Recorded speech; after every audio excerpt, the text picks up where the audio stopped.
Welcome to the SyFy Sistas live show.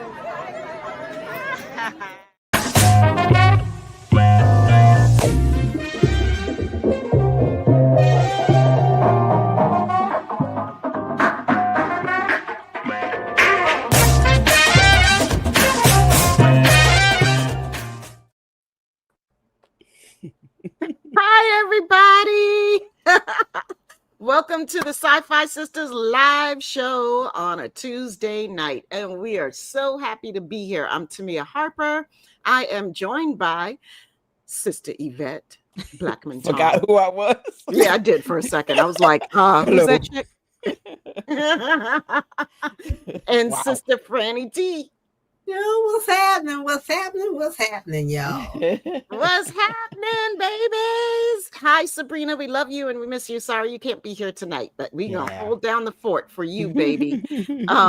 Wow. Okay, if you can't tell, I am so super excited because number one, we haven't been with you guys in a hot minute. It feels like a long time, and it has been a long time, right? Yep, I think so. I think it's been a month. I think it's been a month. Yeah.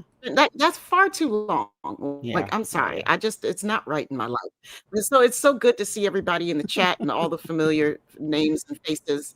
And number two, we're super excited because we have such an amazing guest with us tonight. Like, okay, Trek family, we know how we are when we get somebody who's awesome in our family, but you got to know that this woman is so much more than just Bytha. You know, I mean, her career is amazing. And, you know, you've caught her in Snowfall and Black Mafia Family and The Fallout and The Good Doctor and The Equalizer. I mean, so much. And she's a acting coach and a life coach. She's an inspiration. And I just can't wait to say hi to Christine Horn. Welcome to the show. Hello, everybody. Thank you for having me. The energy's so good already. I can't wait to chat with you. Hey to everybody in the comments. Thanks for showing love and for showing up live. And to all the replay watchers also. That's it. Yeah. That's it. Oh, this Thank is so you cool. so much for being here. Like, I mean, like we're just giddy, and I got my little giddy out before we came on. So I'm gonna try to contain it and I gotta tell you, it's because like we know you from your other work, but then you came into our Star Trek universe and took us all by storm. And I think for many of us, the most controversial moment of that entire season of Strange New Worlds was when they killed this character. And I say, we didn't get a body. We didn't see nobody. That's right. She ain't dead. That's right. Listen, I'm on your team. I'm with you.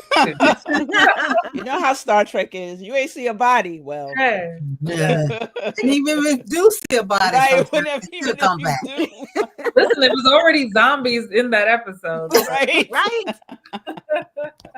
I'm saying. Bytha was amazing. Like, so, okay, can you walk us through getting this role, and had Star Trek ever been something that was ever on your radar to do? Oh, okay. I'll break that down. First of all, like I know this is not good to say on this show, but I was never a Star Trek fan. I never got into it. However, my husband, rest his soul, Garland Edward Rayford III, was a huge Trekkie, and his whole family.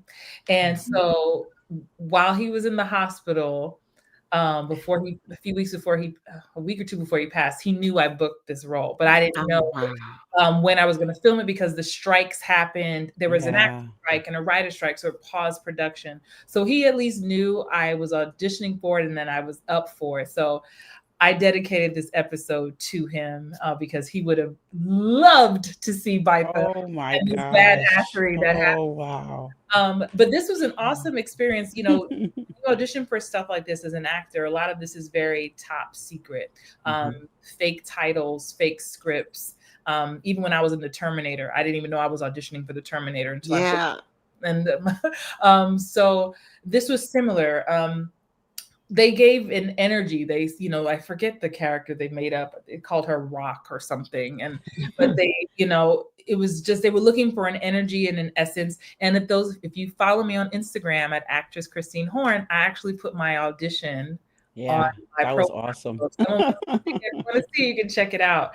But basically it was a self-tape audition. I taped it at home and I just felt connected to this character. And I have been manifesting doing something that felt badass, action, sci-fi. I've been saying that. So even after when the last season of Snowfall came out and I was getting a lot of press, people would say, what do you want to do next? And I was like, I want to do something that's like sci-fi, that's action. So it truly was a manifestation and a gift. And so that's how it all went about. And so I booked it and then the strikes happened. And I was so happy that it came back like a year later to actually film.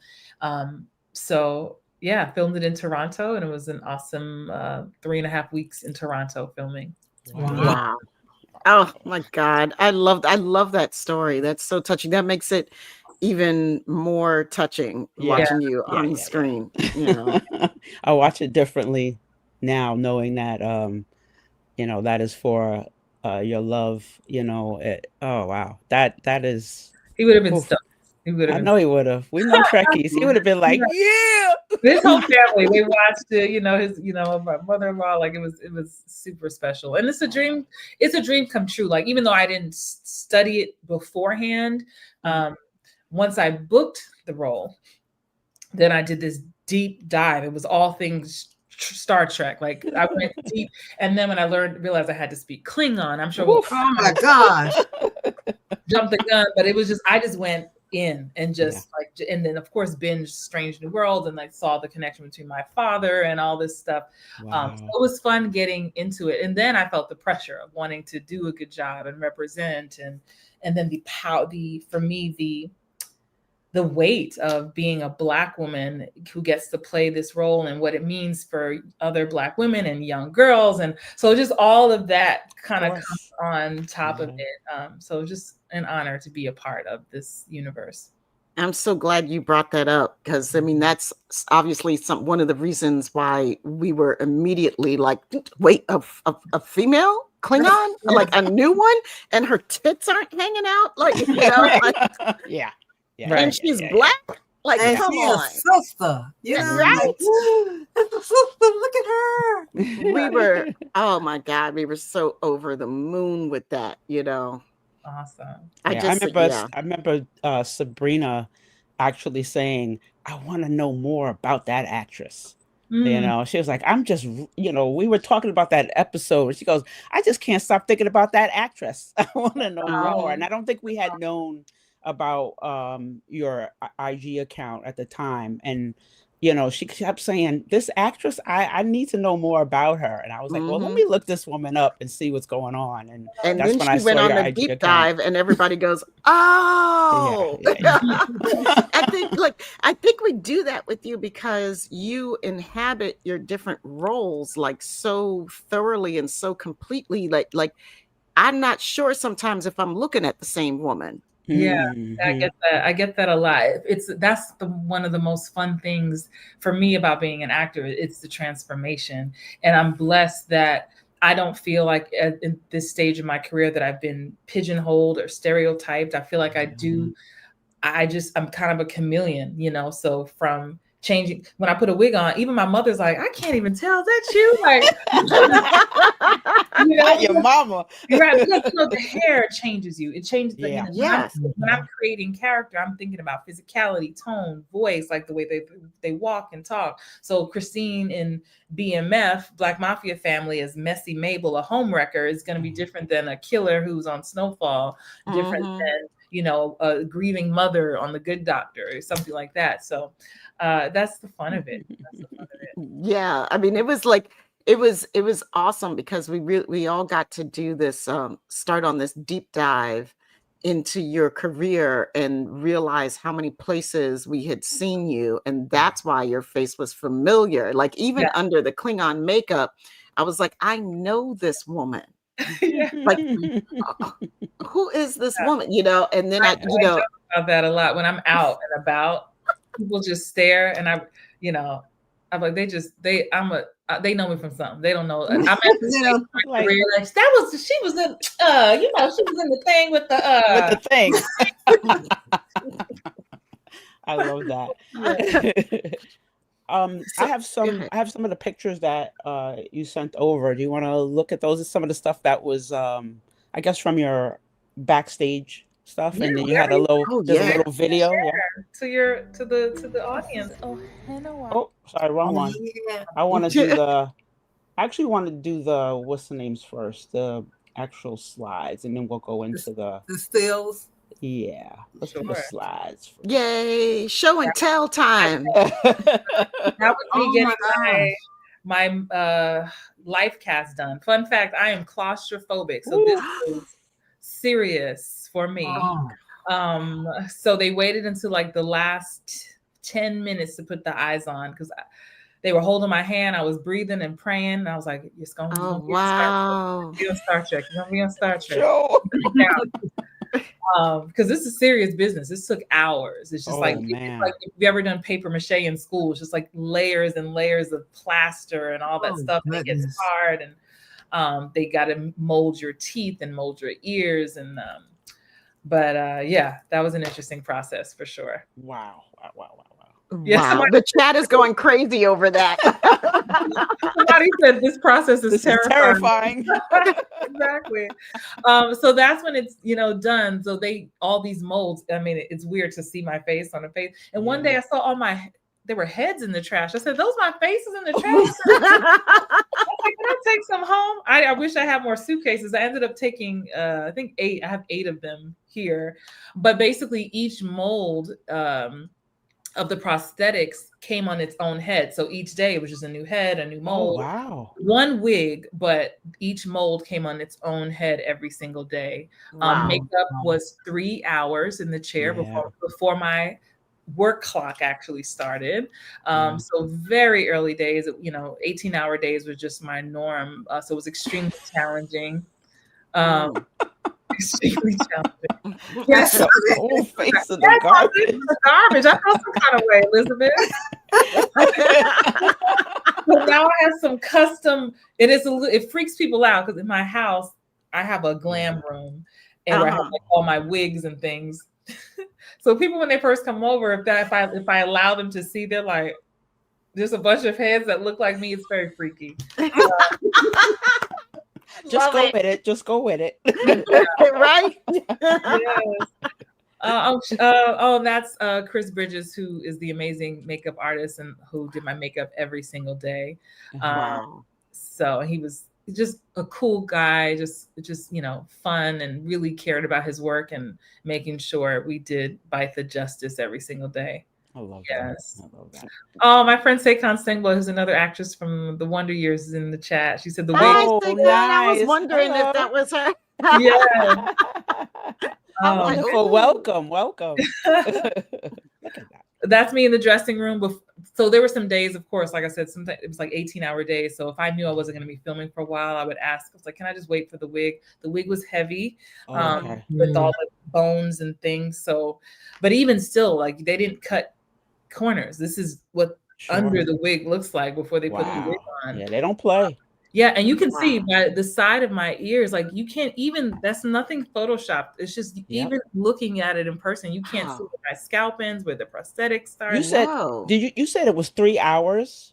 Yes. So that's gotten so much better, because I remember Michael Dorn saying that he had to come like 8 hours or 6 hours before they even started filming. So it has definitely gotten better. Well, not only that has gotten better, but the actual makeup application, like processes and the materials that they're using now. Because like, when you go back and you look at the older stuff, like, you can see them lines, like, and God forbid somebody starts sweating.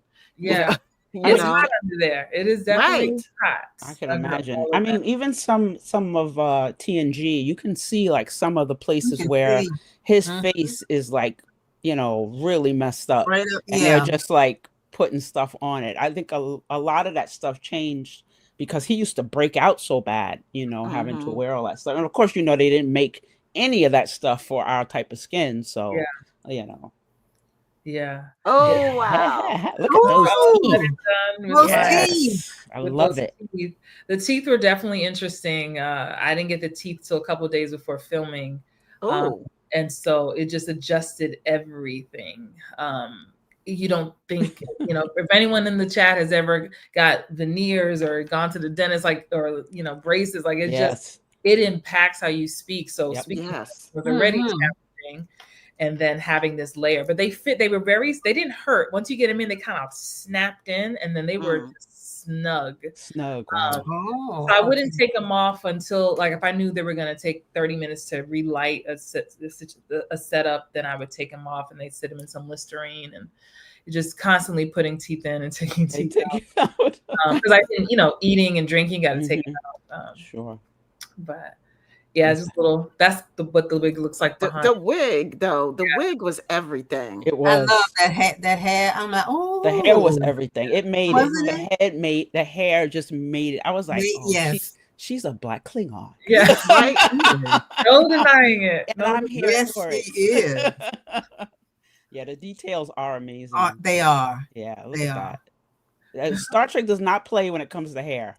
No, they don't. Well, not nowadays. Yeah, right. Yeah. Well, even back then, we did a show on they it. didn't know better, but they really cared about hair always. Mm-hmm. It is a big deal for them. That also. Yeah. Right? Yeah. An honorable warrior queen for real. Yes, you're right, Cassie. Yeah. Yes. That's it. Mm-hmm. Honor. That's it. Let's see what we got next. I think we got a few more. Just some close-ups.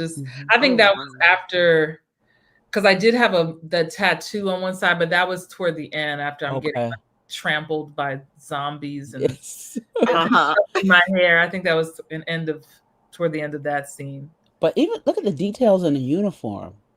I know, right? Yeah, the uniform blew me away. When I walked when I got to Toronto and for my first fitting and getting to see just the mock-up of what she would look like, I was like, wow.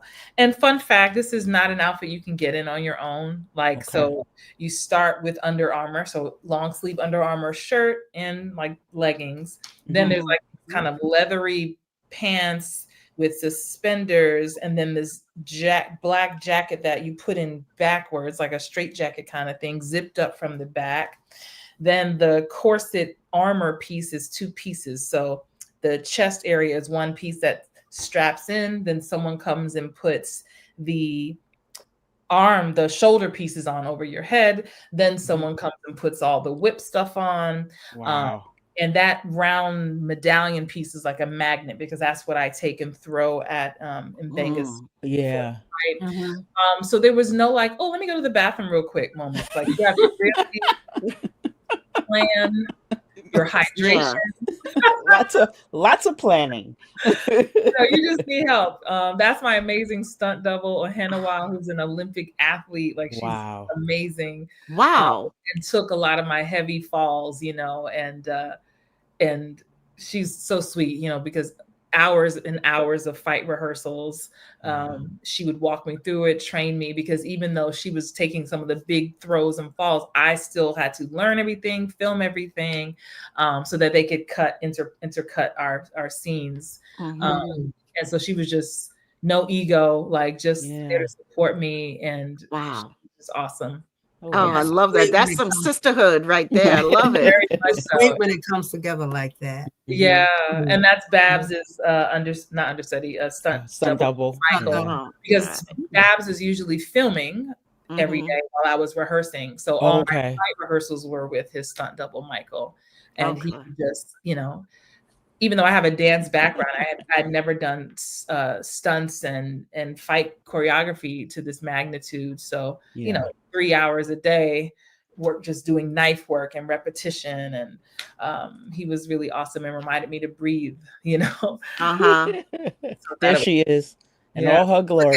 Look at her. Yes. Yeah. So, I love to give a little fun fact, a little tea. So I think someone asked about, did I get to keep any parts of the costume? Absolutely not. The only thing I got to keep was my practice knife from rehearsal. They let me keep that. And the memory. I have the memory. There you go. But fun fact about this, the amazing whip that they created and was strapped around me, during the actual filming, there is no whip. There's just the piece that I'm holding in my hand.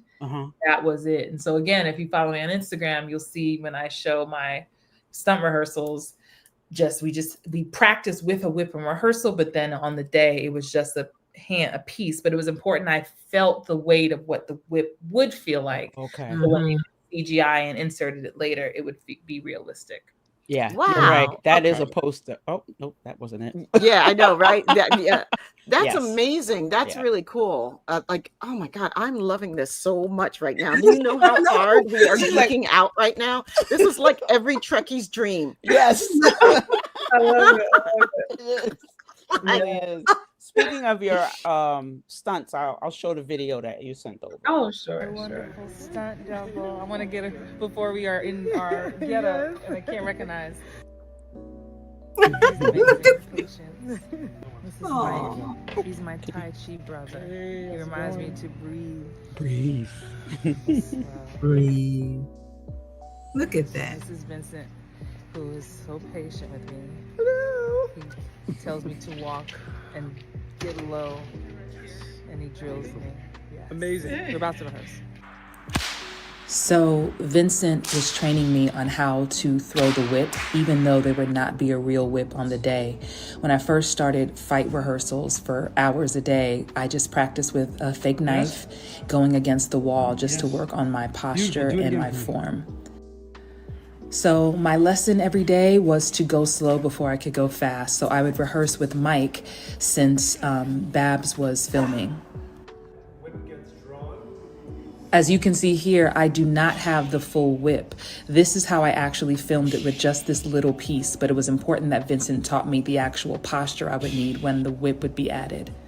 And more fight rehearsals. I got more confident working with Mike, but it was still very challenging to make sure my form was right.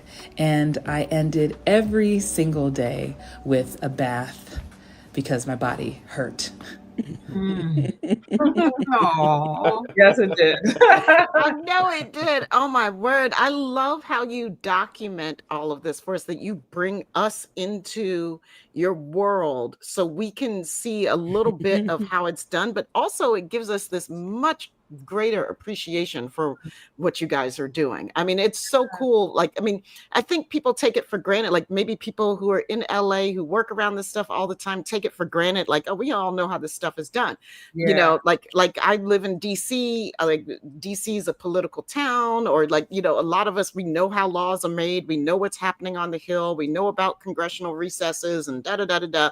And we take it for granted that other people know that these civic things too. No, they don't. It's really refreshing to be able to see all of this stuff that you put out for us. I'm so grateful to get that feedback. And as I'm watching, I'm like, oh, I didn't film enough. That's what I'm thinking. The vlogger in me is like, oh, there was so much, but I was so exhausted most days. So I'm glad I had that. And, you know, having to sit on it as actors, we have to sit on, you know, just put it in your Google Drive or your Dropbox, because you can't share anything till everything's top secret. But I'm glad to hear that you all appreciate it. So for future, I'll be sure to continue to do that. Yes, do it. The rehearsals were intense. They were. They look it. Yeah, they look it. I appreciate, you know, I come from a theater background, and I come from a very strict upbringing when it comes to my training. So I appreciate that.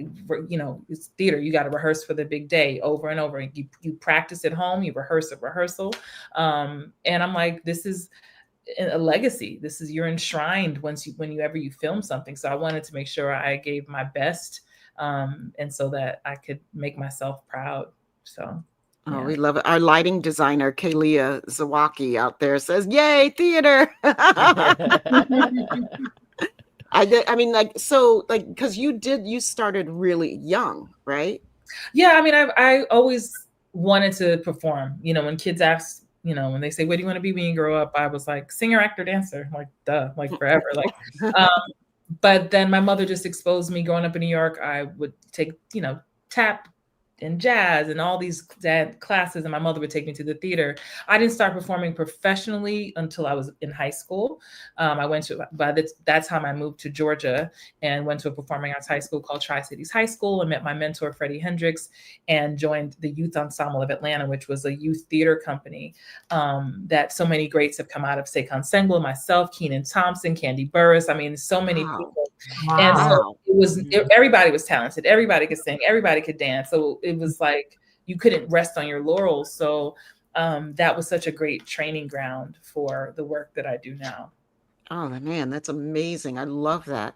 As I'm listening to you name all these people that we have come to respect, and who are deservedly in our lives and on our screens in front of our faces. And we forget often. I think it's easy to forget how hard you guys work, how difficult your job can be, and how, just like any other art, or, there's a lot of work behind the scenes that before any camera or stage happens, Yeah, absolutely.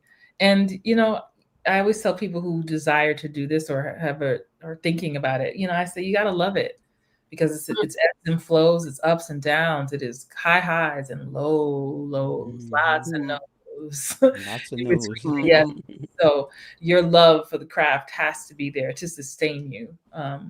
If not, do anything else. But when it calls you, it calls you. So yeah. We're so grateful you were called. Can you talk a little bit about your mentorship and and how you were working with people who want to be actors, and because you do acting classes, right?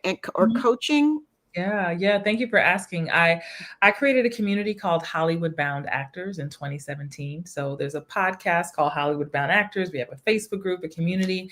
I just, when I first moved to LA the first time, and I talk about this in my book, I didn't know what I didn't know, and I felt lost, and I was talented and just didn't know where to go next. And I vowed to be the coach that I wish I had. So when I came back to LA with my new knowledge and new mentorship and new credits, I just naturally, I've always been that person who's helpful, so when I ate healthy, when I was vegan, I just can't, sometimes I give unsolicited advice also, right? Some people just come to me, like Christine, they asked for advice, and I saw people just kept asking. So when I moved back to LA in 2017, I just started documenting my days. I was leaving an audition, or this went well, or this went bad, or I almost got that part and that sucked. And people just started raising their hand and asking questions, and a whole community was born from that. And so I help actors. My specialty is really helping actors book more television. I have a course called Book More TV, but I just really help people who want to know more. I'm very straight, no chaser, tell it like it is, with love, holding your hand. But I'm like, we don't have time to waste. Like, someone needs to just tell you, this is what you need to work on. This is how to do it. And I just share what worked for me. And I'm kind of like being in school. You can look at my notes. I'm not saying it's the only way. It's what worked for me. If you want to try it, try it. And so far, thousands of actors who I've worked with over the years, it's worked for them. And so, I have books, I do events, I do workshops. Everything is virtual because I'm able to reach more people. So I have clients in South Africa, Australia, New Zealand, Atlanta, New York. So it's really awesome. And so I believe in lifting as I climb. So people say, why do you do that? You don't got to. No, I don't have to do it. It just, I feel like it's a calling, and I'm just very obedient in helping people. And even when I try to stop, I can't, so I feel like this is what I'm here. And honestly, it goes back to my mentor, Freddie Hendricks, he's still around, but who gave and gives so much. And I feel like I learned that love blueprint from him. And I'm happy to. And my people in my community are winning. It blesses me too. So that's Hollywood Bound Actors. So anyone who is desiring to try it or learn about acting, you can find me on Instagram and learn. Yeah. I think that's amazing. I see you, Fran. Fran, you digesting all of it, aren't you? Oh, yes, I am. Yeah, because, sometimes when you get a certain age, you think, I can't. It's something I want to do, and I'm like hesitant about it, but I'm listening. Thank you. I have 70-year-old clients.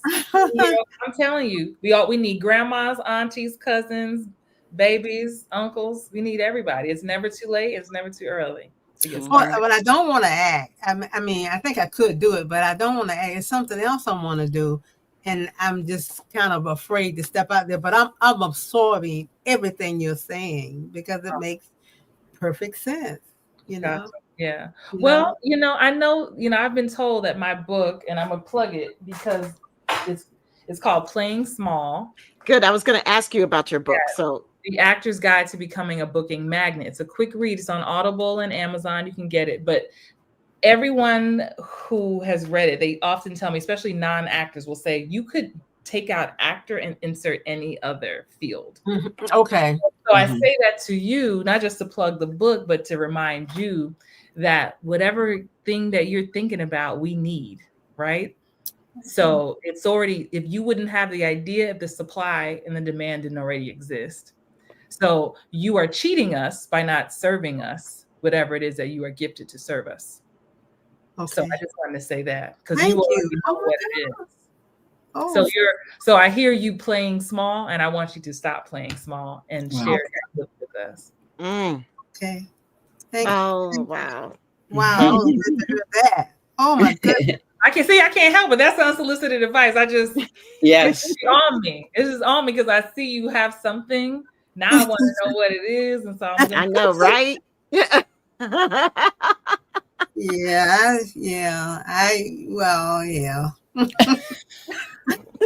All right, friends, like, can we move on from me? Excuse me? I'm like, friends, like, can we please move on from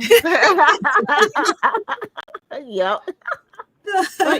But see, I love the fact that you have this calling, like a larger mission, because I think all of us here on this screen are very connected to service in different ways, and we believe like it's part of how we were raised and part of what we believe in how going forward, especially to our communities. But trying to do whatever we can that's within our power to make this world a little bit better or make somebody else's life a little bit better. I think that's something that really makes us sort of gravitate towards you a lot. Yeah. Awesome. I really that. Yeah. Do you find that that impetus has anything to do with how you choose different roles that you take? I feel like that's to me a separate thing. If I feel resistance around a role, I check the resistance. Is it because I'm scared of because it's so challenging, or do I just don't want to be represented in that way? So I usually sit with myself. There are many things that I've turned down, because I'm like, no, that doesn't light me up, or I don't want to see myself on screen doing that. I don't want my mama to see me on screen doing that. So no, I feel like they're different, and also I'm just open to whatever feels good. Yeah, I love that. That's an open heart, like an open heart and an open mind. Yeah, I love that because I think the world has been really blessed now because your talent is large. I mean, I've been talking a lot about it in this season of SyFy Sistas about being limitless, this idea of being limitless, because somebody asked us, several people have asked us, okay, what's the end goal? Because we've been growing more, and we've been growing in ways that are unexpected to us, and not necessarily anticipated by us, right.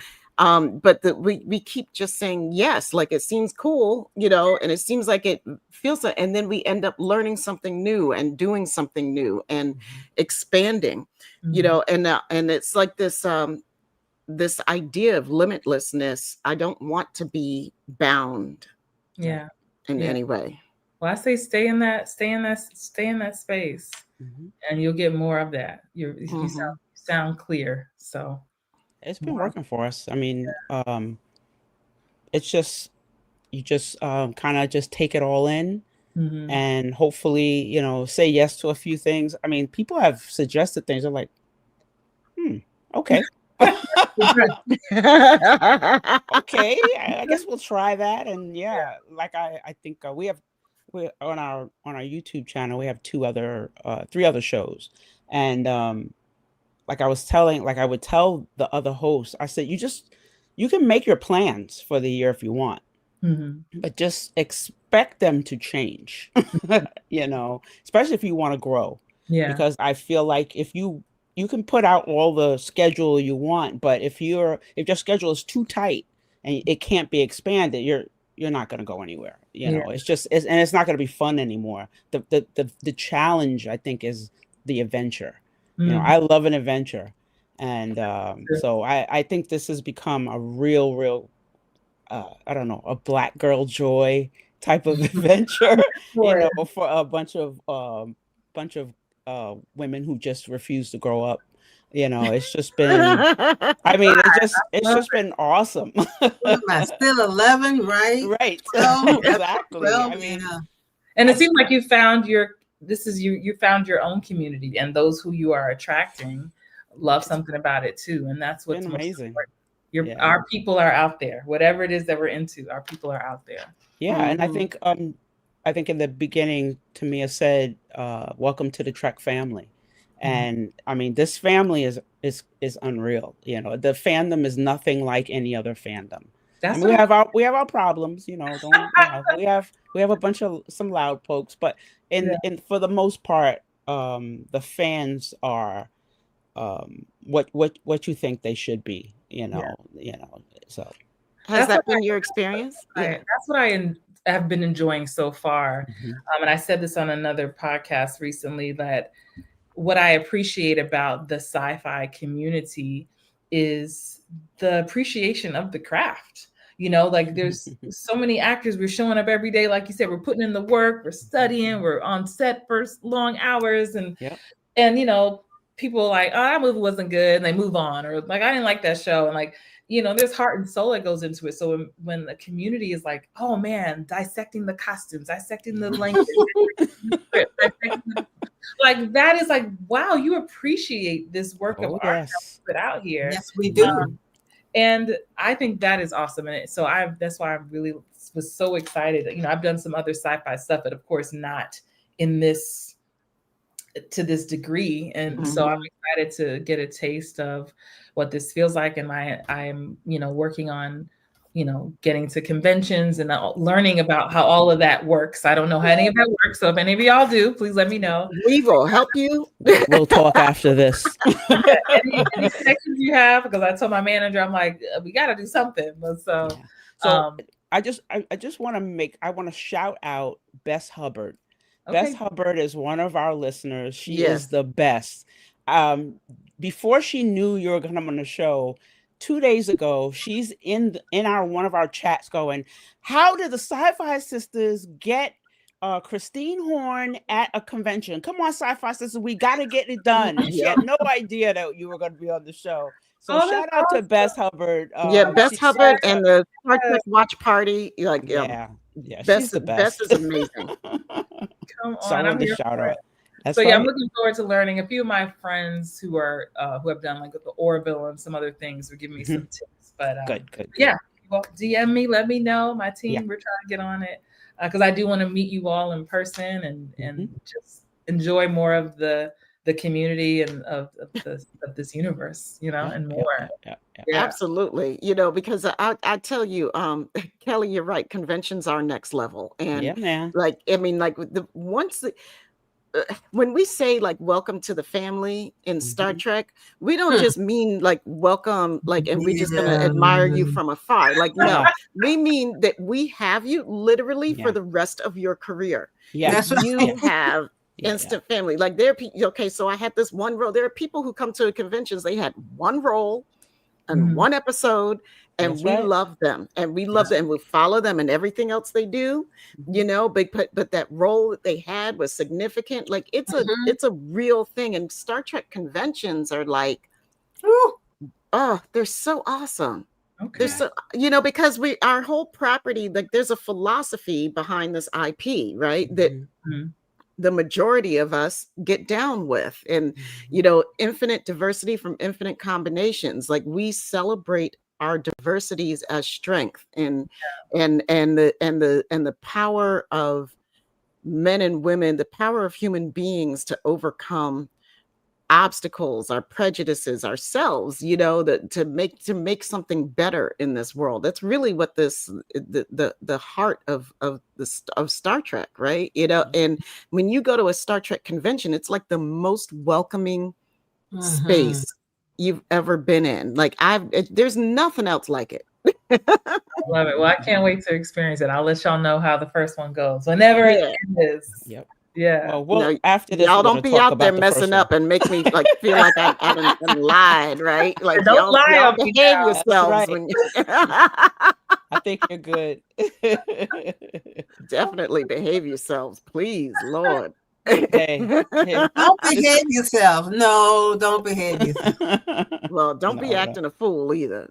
That'll be all right. That'll be all right. So, I mean, like, you do so many works, but I know that like the two of the biggest shows have been that like our community knows you from are definitely Snowfall and Black Mafia Family, and it's like two really different kind of roles. And, can you talk about those roles a little bit, and maybe like what you learned from those women, or what stays with you from them?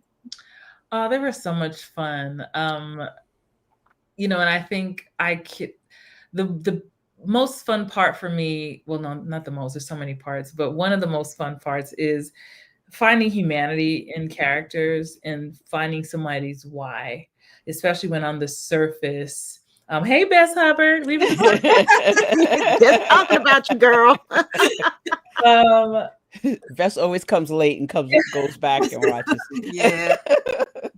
I think, because characters will always be one way on the surface, right? So in Snowfall, my character, Black Diamond, on the surface, she's a stripper and a killer, And so then I'm like, okay, well, why? I keep asking why questions for that. And a lot of times when you get scripts, it's not, you don't always get all the backstory. You have to make it up yourself. And so, like the why for her, she's a nurse. She has a kid she's trying to take care of by any means necessary. Like, it's in the hood, like, and so you get to find this humanity and find, again, there's some badassery within her too, like becoming Franklin's bodyguard for the most part, with me and Taylor Polidor. Shout out to Taylor, who's now a star of Beauty in Black. Yes, she is doing it on Netflix.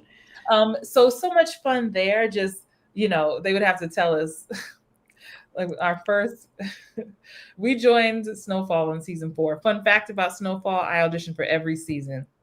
Wow. You've been on season 4. I had auditioned for a couple of roles before I booked Black Diamond. Wow. And so again, that is another piece of inspiration for actors out there. You get no's and no's and no's. It doesn't mean people don't see you. It's just when I finally booked it, the casting director, Jeannie Bacharach, said, right role, right time. Oh. So all those no's, I'm like, and this was the best role, actually, out of all the roles I auditioned for. This was and another fun fact about Snowfall. In the initial audition, I was actually reading for Dallas, and Taylor Polidor, who's now the star of Beauty in Black, read for Black Diamond. And then when they got down to the final people, they were like, can y'all take one more time and swap? Wow.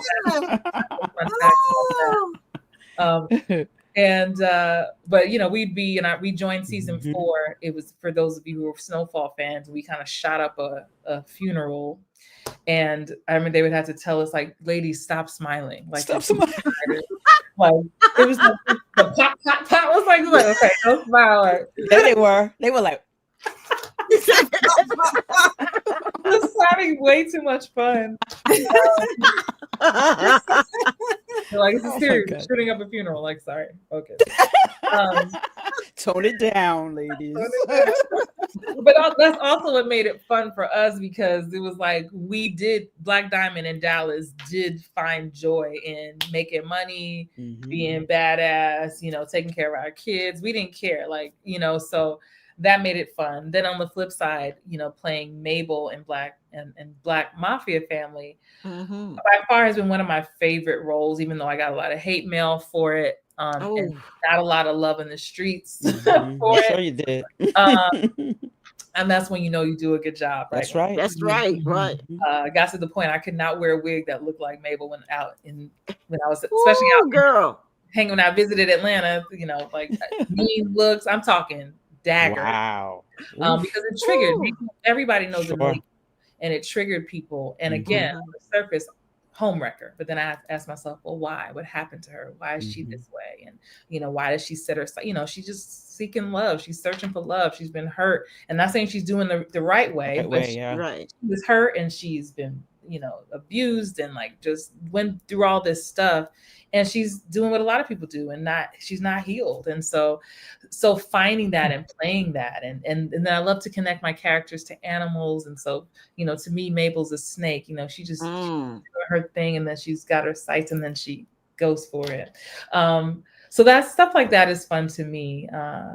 So yeah, I think I answered that question. I love it. I want to hear more. Like, I just swear to God, I could just listen to you talk about what you do all day. You bring it to life for us in a way that a lot of people don't, and you make it truly relatable to hear. So, thank you for that. And you're getting all sorts of love. Like Sakan started it in the chat for your Harriet Tubman, which was dope. That's why I put that up. Like, please talk about that. Oh, that was fun. The fun fact about Timeless, that was like my first large guest star role. I had auditioned and had just read for like 2 scenes. So I'm thinking, I have 2 scenes. That'd be cool to play Harriet Tubman. And then I booked it, and every Black woman under the sun in Hollywood read for that role. And so I of course felt honored immediately to join the ranks of the Cicely Tysons and the Aisha Hines and, Alfre Woodards. And then I got to the table read. I always get to the table read early so I can put my little sticky notes and highlight my lines so I can flow with the table read. And I'm like, I'm in another scene and another scene and another scene and another scene. And I remember just crying, being so grateful to God when I left the table read, because I was like, I graduated. And I remember going live in my community, Hollywood Bound Actors, and sharing that on the lot, and saying, wow, this was a graduation, and I can't go backwards from here. And it was like, I was prepared, I was ready. And so just preparing for that role, I would go out at night, and stare at the stars in LA and just like looking for like a North Star, like asking for guidance, just to do the role justice. And I just had a great time on that project.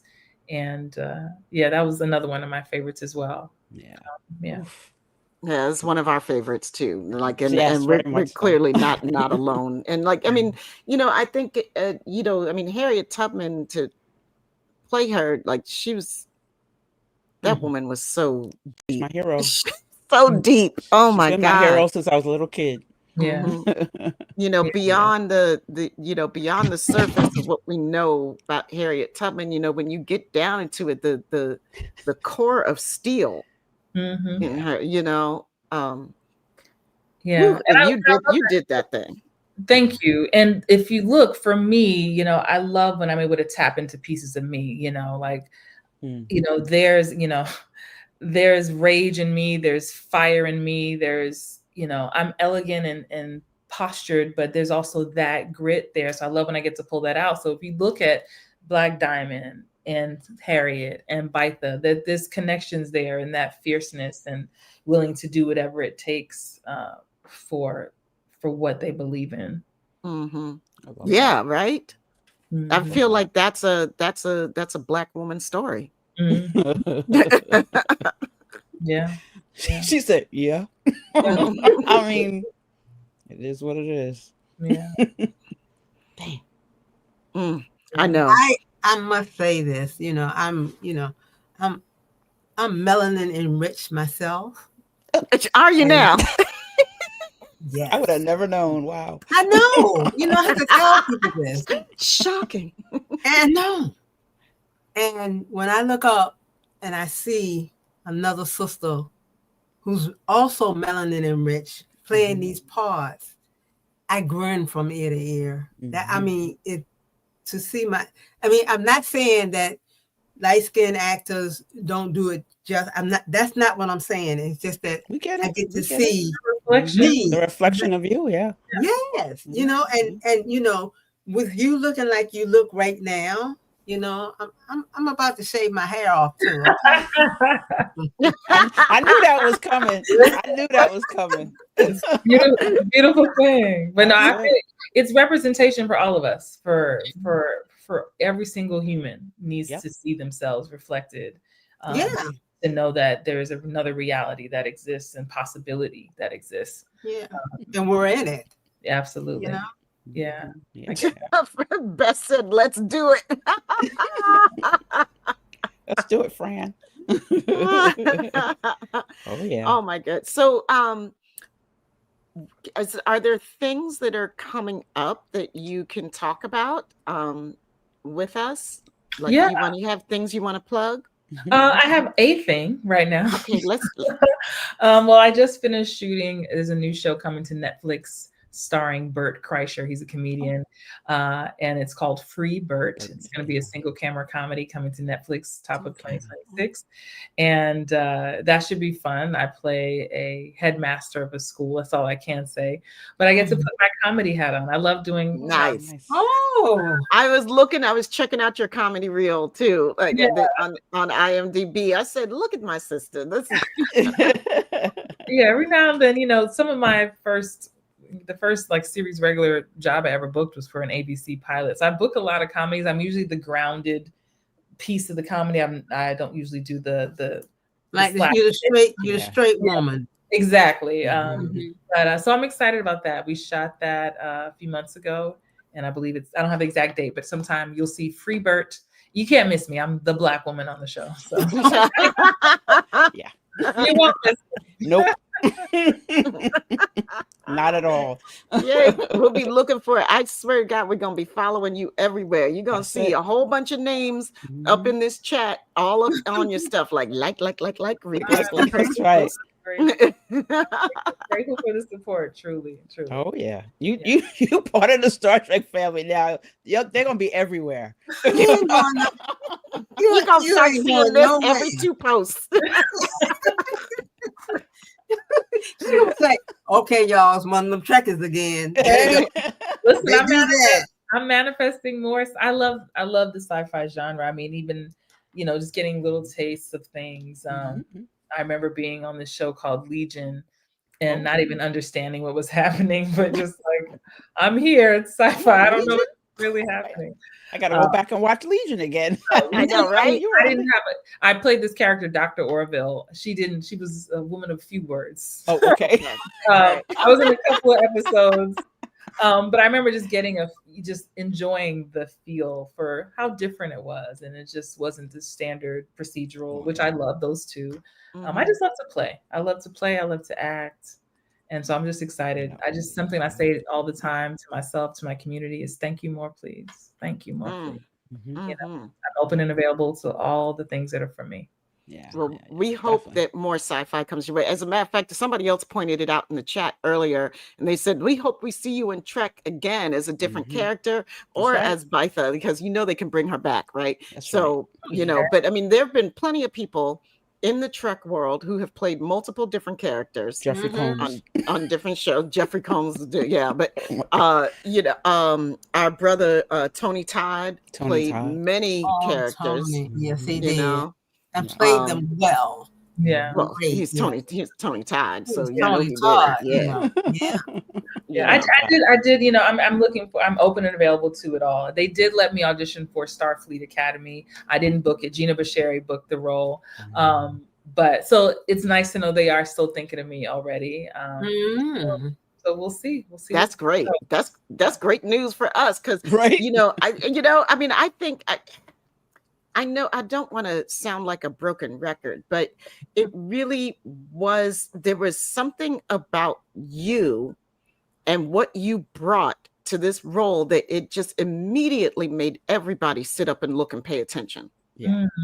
I mean, and I will die on this hill. You are the best thing that happened to that episode. You and your performance are the best thing in that episode. Thank you. And I don't care who hears me say it. I will say it loud and again, many times.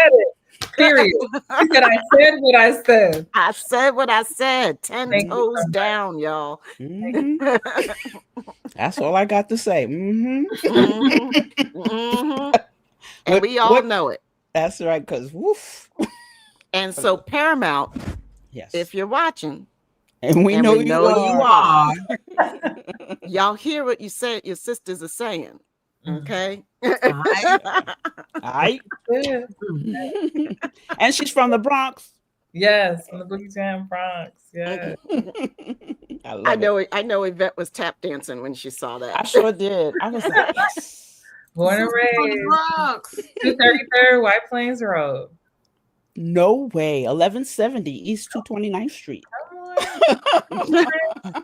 Look, you're around the corner. I love it. Yeah. There's a kinship. I love it. I love it. And will you OG from the Boogie Down. Hey mama. Yep. So okay, so let's plug Hollywood Bound Actors one more time, y'all, because I think that sounds like an amazing community. Yes, it is. Again, and you don't have to be a professional actor. There's some people who are just curious, have one toe in the water.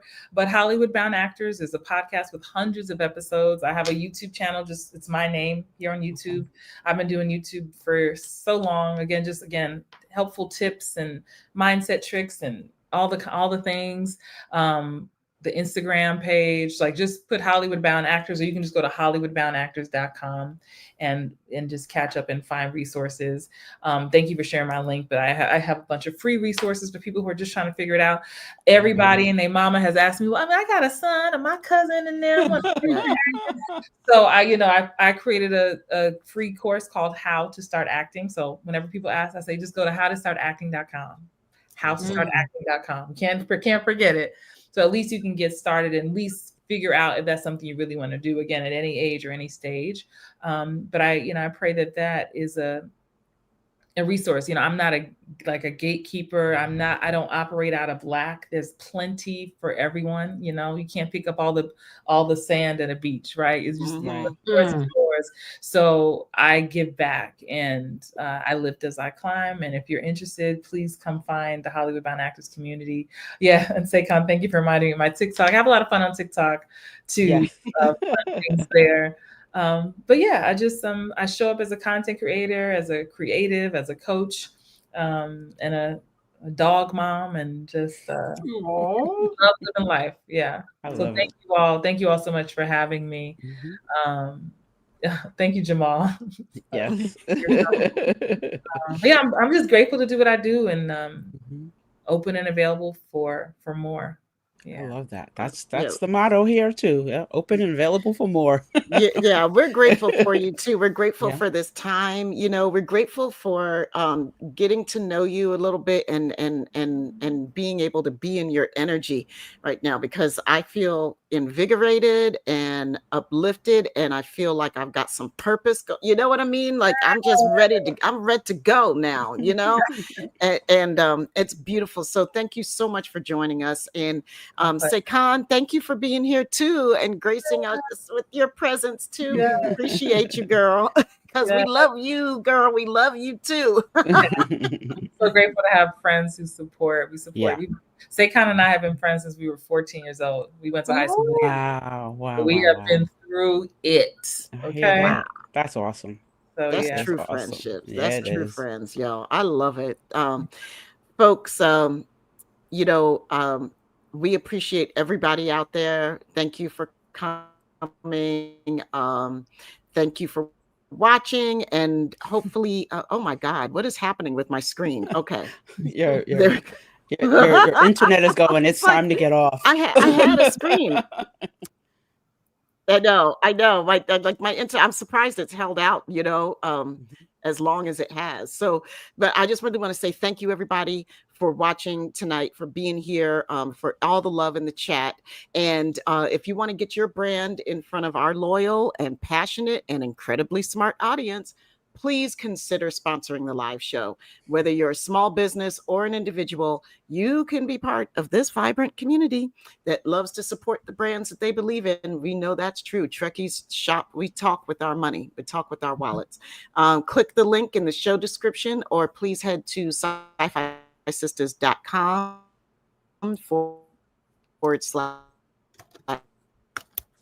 Or hit this little QR button we got going on here.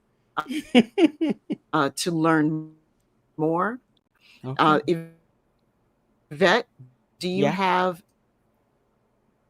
updates for us? I do. Is there anything you want to let people know?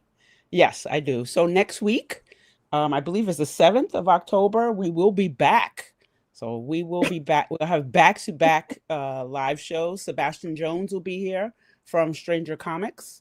So we'll find out what's going on with Stranger Comics with their new release that's just coming out.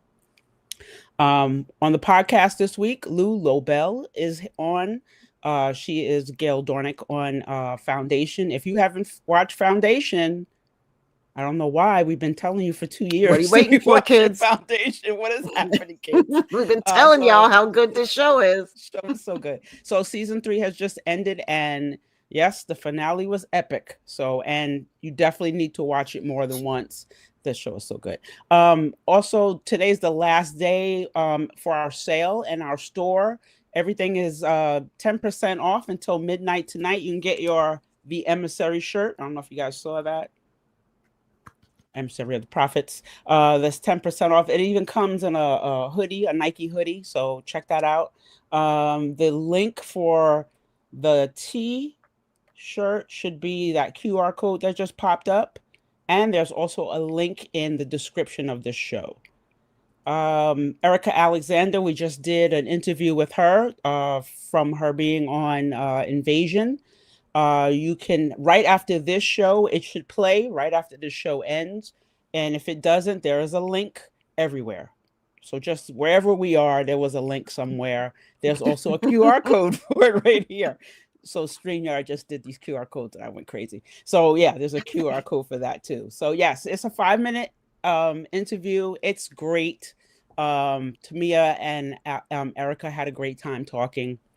They really didn't talk about anything about Invasion, but it was really a good episode. Very little. Very good. I mean, it was Erica Alexander, but right. I was not going to waste my 5 minutes. I'm sorry. Yeah. I don't blame you. It was definitely worth it. But I think that's it. We'll see you next week. Same bat channel, same bat time. Woo. Hi, everybody. Love you guys. We're out of here. Peace, love, and hair grease, friends. Thank you. Right.